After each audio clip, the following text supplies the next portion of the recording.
da gaske tana yaƙi da masu aikata fyaɗe kuma tana so a hukunta duk wanda ya aikata fyaɗe. To ni Bilki, don Allah ina roƙonta ta taimake ni, ta shige min gaba, ta tsaya min wajen ganin an hukunta mahaifinta Alhaji Tahir. Ya ci amanata, ya zalunce ni, ya min fyaɗe bayan ya bani kwaya na sha, na bugu hankalina ya ɓata, jini ya zuba a jikina yadda har iyayena suka yi tunanin ba zan rayu ba. Nadia ita ta taimake ni kuma ta roƙe ni a rufa masa asiri kar kowa ya ji, amma ba zan iya ba wallahi.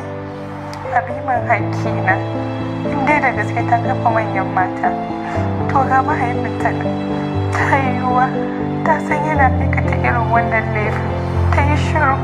Amma ni Bilki a shirye nake da in ba da shaida a duk sanda aka buƙaci gani.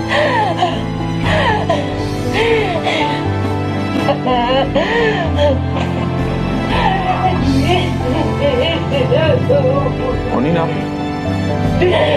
kada ki lahanta kanki mana please dan Allah da Annabi, bayan kin san cewa wannan abin sharri ne, insha Allah sharrin sa ba zai taɓa yin komai ba. Wallahi ba sharri ba.